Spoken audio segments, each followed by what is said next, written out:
The fluorescent lights of Target hummed a low, judgmental note, a soundtrack to the slow-motion car crash of Aria's afternoon. Just minutes ago, she had been winning. Luna, strapped in the cart, was babbling happily, a chubby-handed CEO approving of her mother's selections. They had navigated the treacherous aisles of breakable home goods, survived the siren call of the toy section, and were on the final stretch, groceries. That's when Aria made her fatal error. She had placed the box of neon-orange cheese crackers, Luna's kryptonite, her ambrosia, her non-negotiable, into the cart. And then she remembered. The dentist. The gentle, concerned look from Dr. Evans just last week. Those sticky, processed crackers, he'd said, they're like glue on those new molars. Aria, armed with fresh resolve, had made a decision. A boundary. She would be the calm, empathetic leader her Instagram feed told her to be. She plucked the box from the cart and placed it back on the shelf with what she hoped was a decisive yet gentle finality. The universe held its breath for a single, silent second. Then the world ended. It began not with a cry, but with a guttural, disbelieving roar that seemed too large to come from such a small body. Luna's face, once a canvas of sunny delight, crumpled into a mask of pure, primal betrayal. Her body went stiff as a board, then liquefied, sliding from the cart seat into a puddle of righteous fury on the scuffed linoleum floor. No. My crackers. The shriek ripped through the ambient store music, turning heads in dairy and frozen foods. Aria's cheeks burned. Her heart hammered a frantic rhythm against her ribs. This was the moment all the reels prepared her for. She took a shaky breath, channeling the serene mother from at the mindful mama. Luna, sweetie, she began, her voice tight, a thin veneer of calm over a churning sea of panic. I see you're upset. You really wanted those crackers. The wailing intensified, now accompanied by a foot-stomping that was impressively percussive. A sea of eyes converged on them. An older woman with a perm that hadn't been in style since the 80s clucked her tongue, her gaze screaming, "In my day, a swift pop on the bottom would fix that." A Gen X dad in a graphic tee gave her a look of weary solidarity, but it felt more like pity. The blueprints in her mind began to blur. The gentle script warred with the ghost of her own upbringing. Her mother's voice, crisp and efficient, echoed in her head, "Don't you reward that behavior, Aria. She's manipulating you. You're the parent." Her father's, "I'll give you something to cry about." Her first instinct was to yell, to snatch Luna up and hiss, "That is enough," through gritted teeth. Her second, more desperate instinct was to grab the damn crackers, rip them open, and shove them into Luna's mouth just to end the sonic assault. But she was stuck, paralyzed in the no-man's land between the performance of perfect patience and the pull of old-school authority. She was failing at both. The weight of it pressed down on her, a crushing sense of inadequacy. She knelt down again, her knees cracking in protest. "We have crackers at home, honey. The good ones," she pleaded, her empathy now laced with desperation. Luna responded by flinging her beloved stuffy, a one-eyed fox named Pip, directly into a pyramid of canned soup. The cans wobbled precariously. That was it. The breaking point. Aria's vision tunneled. She couldn't do the script. She couldn't do the punishment. There was only one option left: retreat. She scooped up her writhing, screaming daughter. Luna's body was a tense arch of defiance, her cries echoing off the high ceilings. Abandoning her cart with its half-chosen groceries, a monument to her failed mission, Aria marched towards the automatic doors, the eyes of the other shoppers boring into her back. The transition from the fluorescent inferno to the muted gray of the parking lot was jarring. She wrestled Luna into her car seat, her own hands trembling as she clicked the buckles into place. Luna's cries turned from screams of anger to ragged, heartbroken sobs. Aria slid into the driver's seat, closed her eyes, and pressed her forehead against the cool steering wheel. She took a deep, shuddering breath, then another, remembering a TikTok about nervous system regulation and box breathing. In for 4, hold for 4, out for 4. In the back seat, The storm began to subside, the sobs softening into exhausted hiccups. Aria turned to look at her daughter. Luna's face was blotchy and tear-streaked, her body limp with the aftermath of the emotional earthquake. She looked so small, so utterly spent. And in that quiet, post-apocalyptic calm, the realization finally broke through Aria's own turmoil. This wasn't about the crackers. It wasn't about winning or losing. It wasn't about the judgmental stares or the perfect scripts. The blueprints had failed because they were designed for a generic child in a controlled environment. They weren't for her Luna, in the wild, unpredictable jungle of real life. She reached back and laid a hand on Luna's warm knee. Her voice was a raw whisper, stripped of all performance. "We're both having a hard time, baby. It's okay. We're going to figure this out." It wasn't a solution. It wasn't a victory. But for the first time that afternoon, it was the truth. And it was a place to start. The silence in the car had been heavy, broken only by the rhythmic click of the turn signal and Luna's shuddering, post-storm sighs. Back in the apartment, with Luna finally asleep, her eyelids fluttery, lashes still spiky from tears, the silence took on a different texture. It was a hollow, echoing silence that amplified the whisper of failure in Aria's mind. She collapsed onto the couch, the adrenaline of the afternoon draining away and leaving behind a bone-deep weariness. Her phone felt like a lead weight in her hand. With a kind of morbid compulsion, she opened Instagram. The algorithm, ever efficient, served her exactly what it thought she wanted: more blueprints. There was at the mindful mama, in her immaculate, sun-drenched kitchen, her toddler peacefully helping to knead bread dough. "When we invite them into our work with a spirit of calm," the caption read, "we co-create a world of harmony." Aria stared at a flour-dusted little hand and felt a surge of something dangerously close to hatred. Her own kitchen featured a crusty oatmeal bowl and a lone, sad goldfish cracker stuck to the floor. She swiped. Another creator, this one a child psychologist with perfectly glossed lips, explained, "Authoritative versus authoritarian, parenting over soothing lo-fi beats." The concepts made sense in her crisp, academic delivery, but they felt as distant and unattainable as a theory about astrophysics. It was all principle without the practice. "What do you do?" Aria muttered to the empty room, "when the tiny human isn't following the script? When they don't care about your spirit of calm?" Frustrated, she typed a raw, honest search into the browser bar. Gentle parenting failing hard. The results were a revelation. Instead of curated perfection, she found the underbelly. She found real parents in real, messy houses. She clicked on a video from a creator named @Parenting Without Panic. The woman wasn't in a kitchen. She was sitting on what looked like a laundry-covered bed, her hair in a chaotic bun, dark circles under her eyes. The title was, "I Yelled Today. Here's How We Came Back."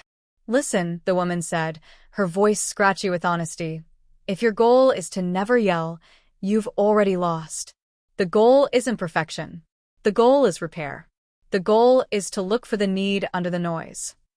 Aria sat up, pulling her knees to her chest. This wasn't a performance. This was a confession. It was oxygen. The algorithm, catching on, suggested a man with a kind face and a lived-in flannel shirt at Dad Vibes. His video was titled, "Soft parenting is not permissive parenting, and your kid isn't the captain." "They're selling you a fantasy," he said calmly, directly into the camera. "They're selling you the idea that if you just say the right magical words in a whisper, your kid will become a Zen master. It's bull. Real gentle parenting is authoritative. You are the calm, confident captain of the ship."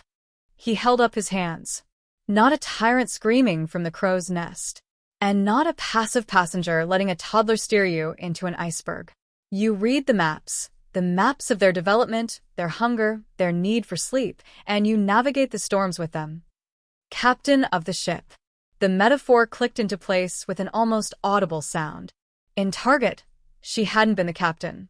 She'd been a deckhand, panicked and trying to negotiate with a seagull. She fell down a new, grittier rabbit hole. She wasn't just watching anymore. She was scavenging for tools. She opened her notes app, her thumbs flying. Connection over correction. The behavior is a signal flare. What's the fire? Is it boredom, need for engagement, hunger, tiredness, or just a big, unnameable feeling? Address the fire, not the flare. Co-regulation. Their nervous system is a lit fuse. They can't calm their own explosion because their brain doesn't have the wiring yet. They borrow our calm, even if we have to fake it. We are their external prefrontal cortex. The power of and this one stopped her. It was a paradigm shift. Luna could be furious and she still couldn't hit the dog. She could be devastated and she still had to leave the playground. Validate the feeling completely. Hold the boundary firmly. The feeling is always okay.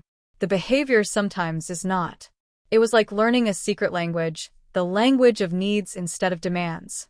It wasn't about letting Luna run the show. It was about understanding the show so, well, she could stage manage it with respect for everyone involved. She looked towards Luna's bedroom door. The pressure to be the serene, aesthetic parent from the reels began to dissolve, not in a wave of relief, but in a firm, purposeful letting go. She wasn't failing at someone else's perfect ideal.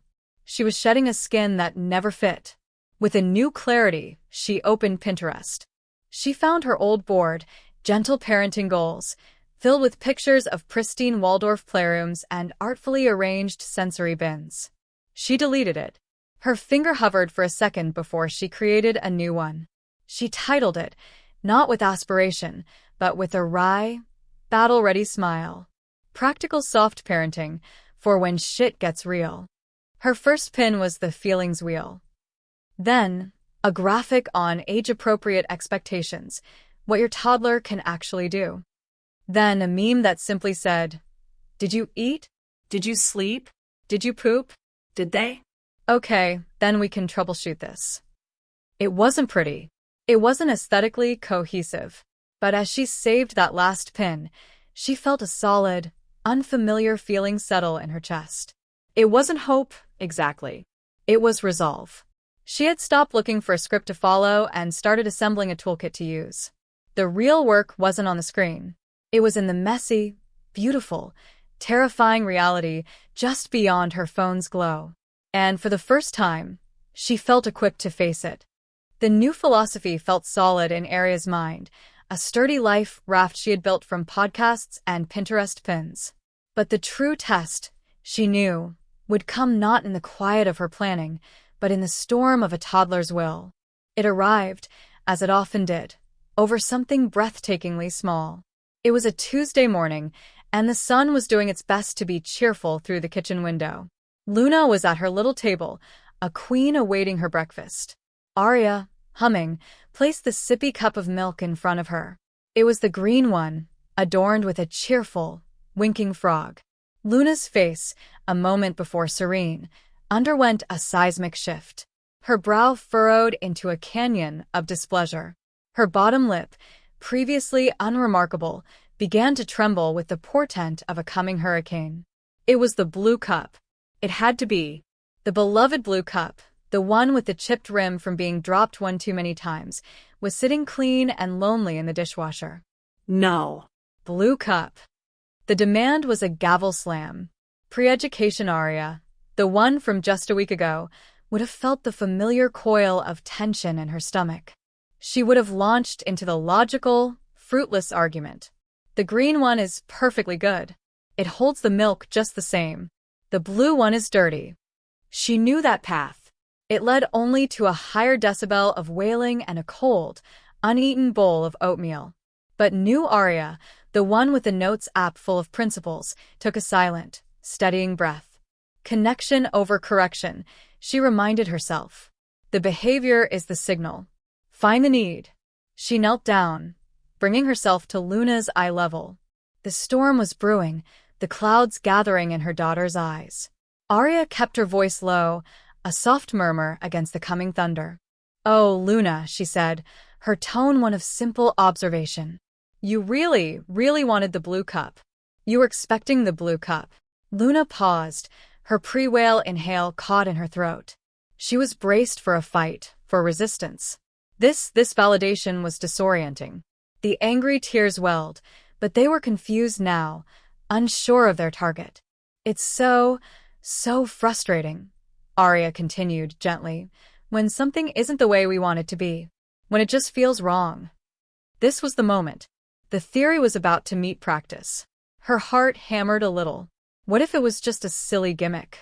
What if Luna just swatted the phone away? She pulled her phone from her pocket, her fingers moving quickly to the photo she had saved for this exact moment. It wasn't a complex psychological chart. It was a simple, colorful circle with cartoon faces, a happy yellow smiley, a furious red scowl, a sad blue teardrop. The feelings wheel for toddlers. Look, sweetie, Aria said, holding the screen between them.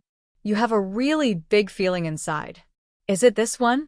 She pointed to the sad face. Or maybe this one? Her finger hovered over the angry face, its brows drawn down in a sharp V. Luna's crying hiccuped to a stop. The novel visual, the chance to point at her own internal chaos, was irresistible.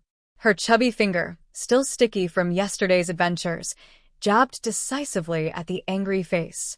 A jolt of pure, unadulterated victory shot through Aria. It was a tiny thing, a mere finger point, but it felt like landing a rover on Mars. She identified her emotion.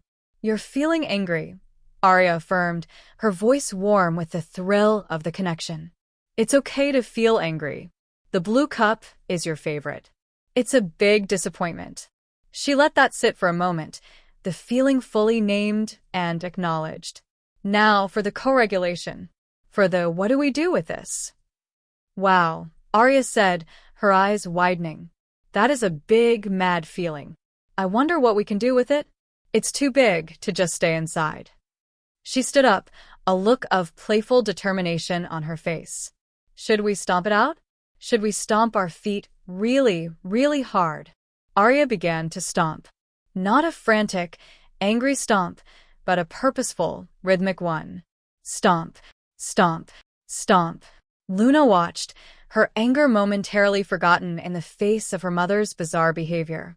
A tentative, tiny stomp came from her own foot. Then another. Aria stomped harder, a grin breaking through her feigned seriousness. Get out. Angry feeling. Stomp you out. A giggle, a tiny, surprised bubble of sound, escaped through Luna's angry tears. Then another. Soon, they were both stomping around the kitchen like a pair of enraged dinosaurs, their stomps dissolving into helpless laughter. When the stomping subsided, Aria knelt again, breathless. Phew. That was a big one. Should we have our oatmeal with the green cup, just for today? The blue cup will be so happy to see you at lunchtime. Luna looked at the green cup, then back at her mother's open, smiling face. The storm had passed. The need to be understood, to have her feelings mirrored and validated, had been met. She picked up the green cup and took a sip. The world hadn't ended. The oatmeal was eaten. Aria leaned against the kitchen counter, watching her, and felt a profound shift. This wasn't about managing a behavior. It was about teaching a human the most fundamental skill of all, how to navigate the wild, untamed landscape of her own heart. The feelings wheel wasn't a gimmick. It was a map. And for the first time, they were learning to read it together. The stomping victory in the kitchen was a revelation, but Aria knew it wasn't a magic spell. Toddlerhood, she was learning, was less a single battle and more a long, grueling campaign with shifting front lines. The next entrenched problem was mealtime. It had started subtly. A piece of squished banana flicked off the high-chair tray. Aria had reacted with a mild, "We don't throw food, Luna," and wiped it up. But it escalated. Soon, it wasn't just squishable fruit. It was half-chewed toast, hard chunks of cheese, and even, on one particularly grim evening, a spoonful of yogurt that arced through the air like a sticky white comet before splattering on the wall behind her. Leo, her partner, had reached his limit. That's it, he declared after a rogue meatball had narrowly missed his head. Dinner is over. No more food. He'd taken Luna out of the high chair, his movements stiff with frustration. Luna, of course, had dissolved into tears, the meal ending in a familiar symphony of anger and defeat. Old Aria would have agreed. The behavior was unacceptable. The consequence was logical. No throwing food, or mealtime ends. But it didn't feel like a win.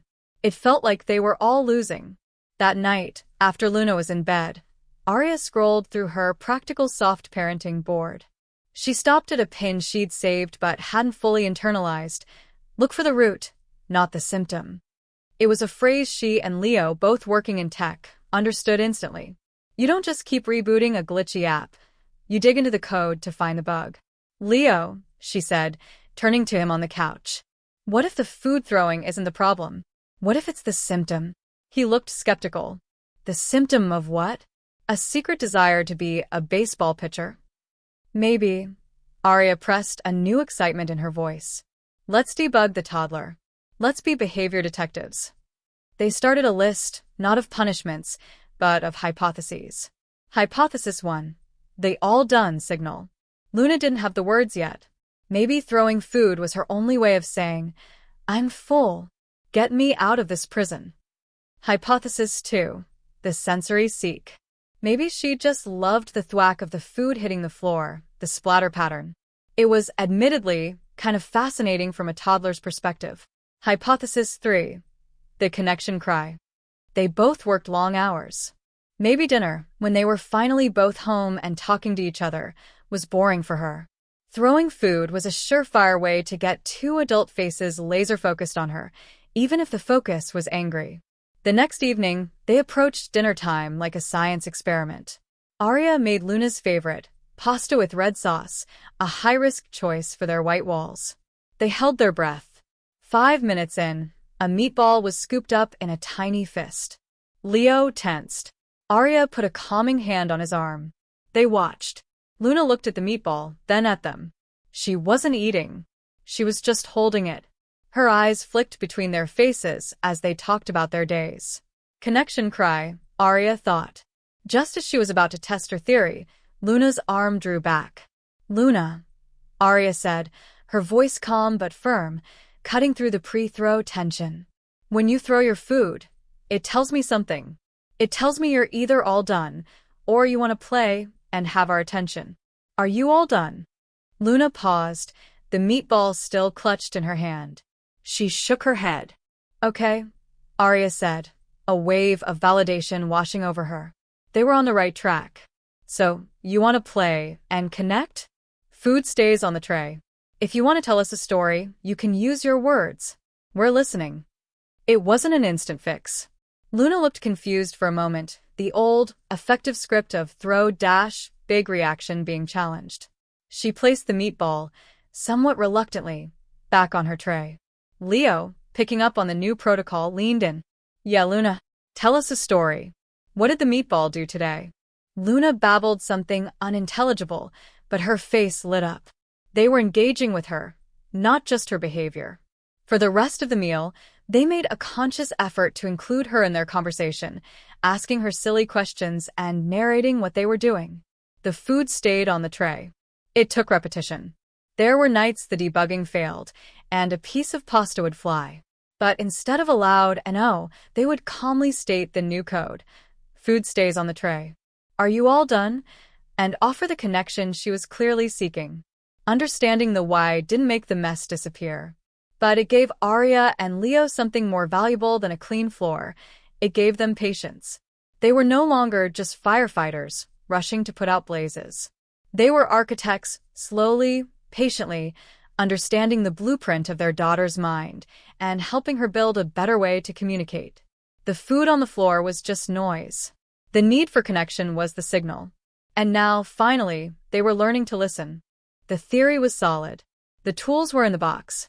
But Aria was about to learn that the most crucial tool of all wasn't for managing Luna's storms, but for navigating her own.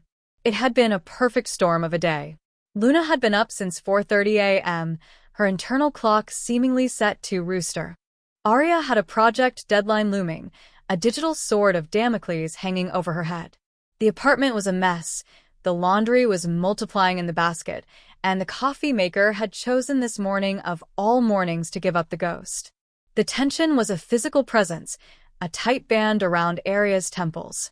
Every tiny request from Luna felt like a screech of feedback. The final straw was the shoes. They were late for a pointless, yet mandatory, toddler music class that Aria already resented. Luna, shoes. Now please, Aria said, her voice strained as she tried to wrestle her own boot on. No, Luna chirped, happily lining up her stuffed animals for a concert of their own. Luna, I am not asking. Shoes. On. The words were clipped, sharp. Luna, sensing the shift but not understanding it, dug in. No shoes. Animal concert. Aria saw red. The sleepless night, the work stress, the relentless pressure. It all boiled over, erupting out of her in a geyser of pent-up frustration. She snatched the shoes from the floor and loomed over her daughter. Luna, just put your damn shoes on. We're late. The words hung in the air, ugly and sharp. They weren't just loud. They were venomous, laced with a fury that was entirely disproportionate to the crime of shoe resistance. The effect was instantaneous and devastating. Luna's whole body flinched. The cheerful, defiant light in her eyes snuffed out, replaced by a wide, watery shock. Her bottom lip quivered, not with the performative drama of a tantrum, but with genuine, gut-wrenching hurt. The silence that followed was a vacuum, sucking all the air out of the room. It was infinitely worse than any scream. In that terrible silence, Aria saw herself. She saw her own mother, stressed and snapping. She saw the cycle, raw and vicious, playing out in real time. The guilt was a physical blow, so potent it made her nauseous. She was the monster. She was the one wielding the emotional sledgehammer. The old script, the one etched into her from childhood, hissed in her ear. Don't you dare apologize. You'll lose all your authority. She needs to learn to listen. But the new script, the one she was desperately trying to write, screamed louder. It told her that this moment, right here, was the most important test she would ever face. Her own anger evaporated, replaced by a crushing shame. She sank to the floor, the fight gone out of her. The fancy boots, the music class, the deadline, none of it mattered. Only the tiny, shattered human in front of her. Tears welled in Aria's eyes. Luna, she whispered, her voice thick and broken. Oh, baby. Mama is so sorry. She opened her arms, not in demand, but in offering. I used a loud, mean voice. I was feeling very stressed and impatient because we were late, but that is not your fault. My big feelings got too big and I wasn't kind. That was a mistake. Mama made a big mistake. Everyone makes mistakes, and I am so sorry I scared you. I love you more than anything, and I will try harder. She didn't excuse it. She didn't say, but you weren't listening. She claimed it. All of it. Luna stood frozen for a moment, studying her mother's tear-streaked face, listening to the ragged honesty in her voice. The rigid hurt in her little body seemed to soften. Then, with a quiet sob, she stumbled forward and collapsed into Aria's lap, burying her face in her mother's neck. Her small arms wrapped tightly around Aria. It's okay, Mama, she whispered, her voice muffled against Aria's skin. The words were an absolution Aria didn't feel she deserved. They sat there on the floor, surrounded by stuffed animals and abandoned shoes, holding each other. The repair wasn't a magic eraser. The memory of her outburst would likely linger in both of them. But it did something more profound than erasing a mistake. It built a deeper, more resilient kind of trust. It showed Luna that her mother was human, fallible, and deeply, unconditionally loving. It modeled accountability in its purest form. It taught her that perfection wasn't the goal. Perfection was a lonely, brittle lie. The goal was love. And love, true love, always knew how to repair its own cracks, making the bond stronger than it was before. In that messy, tear-soaked moment on the floor, Aria realized that her ability to say, I was wrong, was not a weakness. It was, in fact, her greatest superpower. The silence in the apartment after the shoe incident was different. It wasn't the tense, pre-storm quiet of before, nor the hollow, defeated silence of failure. It was a soft, thoughtful quiet, the kind that settles after a hard but necessary rain. Aria felt raw, but clean. The repair with Luna had been profound, but it had also exposed a fundamental truth. She couldn't do this in a vacuum. Later that evening, after Luna was asleep, Aria watched Leo meticulously assembling a tiny, complicated Lego dinosaur. This was his way of decompressing. She flinched, Leo. Aria said quietly, the words still painful to say aloud. He looked up, his hands pausing. What? When I yelled. She didn't just cry. She flinched, like I was going to hit her. Aria's voice broke. I've never hit her, but my voice was that scary. Leo put the Lego down and came to sit beside her, his presence a solid, comforting weight. You're not that person, Ari. You had a shitty moment. We all do. But I don't want to have those moments alone, she said, the realization crystallizing. And I don't want you to either. We need to be a team. A real one. She opened her laptop and pulled up the @Dad Vibes video that had been her first breakthrough. Watch this with me. Please. He sighed, the sigh of a man who just wanted to build his dinosaur in peace, but he nodded. They watched together. Aria watched his face, saw the moment the captain of the ship metaphor landed, the slight raise of his eyebrows, the thoughtful nod. It's not about being a doormat, Leo murmured, almost to himself. It's about being the calm one. That makes sense. They started talking, really talking, not just about Luna's behaviors, but about their own childhoods. Leo talked about his father's silent, seething disappointment, a punishment more potent than any yelling. Aria talked about her mother's sharp, efficient corrections. They realized they were both trying to parent away from their own ghosts, but they'd been using different, uncoordinated maps. We need a shared language, Aria said. So we're not undermining each other. When one of us is about to lose it, the other can step in and be the calm captain. Deal, Leo said, and for the first time, it felt like a true partnership, a united front built on mutual support, not just mutual survival. But Aria knew she needed more. She needed peers. She opened the Gentle Parenting Pod group chat, the one she'd been too intimidated to contribute to meaningfully. The latest message was a picture of a perfectly organized Montessori shelf. It felt like a foreign country. Taking a deep breath, she deleted the polite, sanitized message she'd drafted. Instead, she typed from the heart, her thumbs flying across the screen. Hey. So, I had a really shitty moment today. Lost my temper and screamed at Luna over her shoes. She was so hurt and scared, and I felt like the worst human alive. We did a repair, and it was okay, but man, this is so much harder than it looks on Instagram. Anyone else ever just completely lose their shit? She held her breath and hit send. For a moment, nothing. Then, the 3 little dots appeared.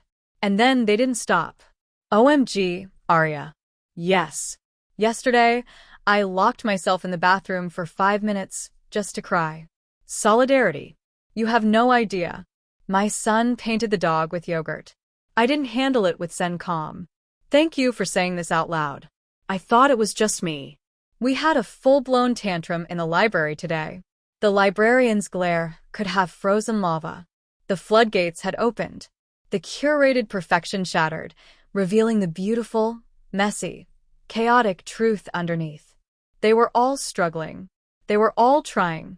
They were all, occasionally, failing. One of the moms, Chloe, started a new group chat. She named it the Real Soft Parenting Struggle Bus. It was an instant sanctuary. It was where you could post a picture of your living room looking like a toy bomb had gone off and caption it, regulating my nervous system by ignoring this for 10 more minutes. It was where you could ask, is it permissive to give them the cookie after they bit me? I just need quiet, without judgment. They shared wins, too, the tiny, non-viral victories. He said, I'm frustrated, instead of throwing the truck. She helped me wipe up the spilled milk without being asked. Her digital village was no longer a source of anxiety. It was a lifeline. It was a place where the performance ended and the real, gritty, supportive work of parenting began. Between Leo, her partner in the trenches, and this new band of sisters on the screen, Aria finally felt it, the scaffolding of a village. It was digital and IRL, a hybrid, modern support system that told her, in a chorus of notifications and a partner's quiet understanding, that she wasn't just building a better way to parent. She was building it with others, and that made all the difference in the world. The playground was a symphony of controlled chaos. The spring sun was warm on Aria's shoulders, and she sat on a bench, not with the tense vigilance of old, but with a quiet, grounded awareness. She watched Luna, a study in fierce toddler concentration, trying to master the steps to the big kid slide. Aria's phone buzzed. It was a message in the struggle bus chat. Chloe had sent a picture of her kitchen floor smeared with what looked like peanut butter and glitter, with a caption, "My new abstract art installation. Send caffeine." Aria smiled and typed back a heart emoji. It was a small digital thread in the net that now held her. Her attention snapped back to the sandbox. A smaller boy, entranced by the bright red plastic, reached out and snatched Luna's shovel. Luna froze.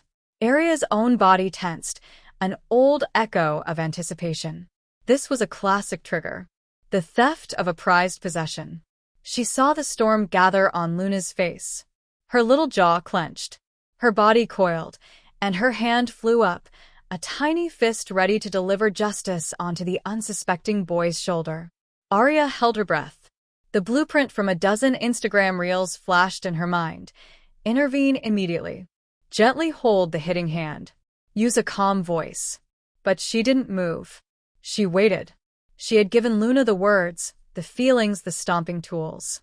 Now, she had to see if the foundation they'd built could hold.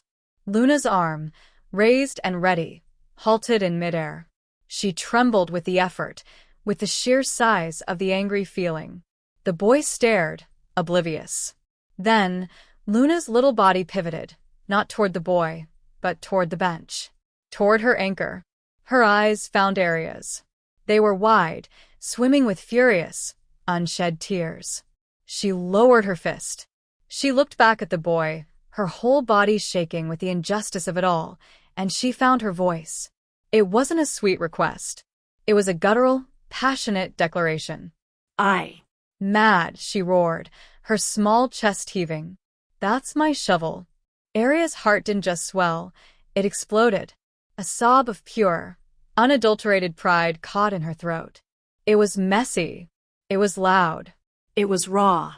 But her daughter had felt a tidal wave of emotion, and instead of being capsized by it, she had named it. She had held her boundary not with violence, but with the truth of her feeling. Aria was at her side in an instant, kneeling in the sand. She didn't scold the other child or grab the shovel back. She placed a steadying hand on Luna's back, feeling the tremors of the receding adrenaline.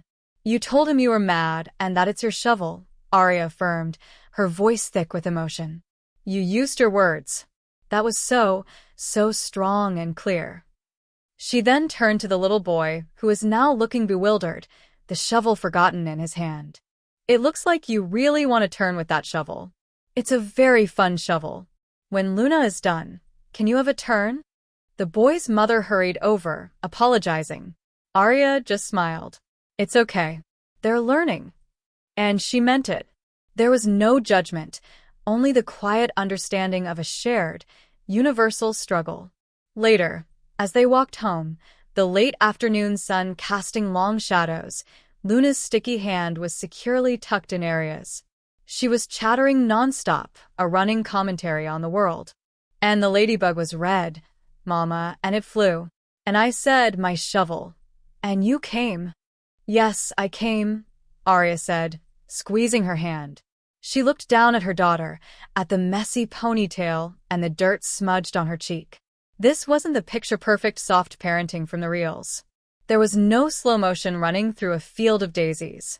There was sand in their shoes and the faint smell of sunscreen. But it was better. It was a mosaic. A beautiful, unique, and slightly uneven mosaic pieced together from psychological principles and memes, from personal failures and heartfelt repairs, from a partner who is now a true co-captain, and a digital group chat that kept her sane. It was crafted from whispered apologies on the floor and triumphant stomps in the kitchen. It was practical. It was soft. It was deeply, authentically theirs. The cracks where the light got in, the moments of impatience, the repaired mistakes, were what gave it its character, its strength. For the first time, Aria felt not like she was performing parenthood, but that she was truly, joyfully living it. She wasn't following a map anymore. She and Luna were drawing their own, together, one messy, beautiful, and perfectly imperfect step at a time.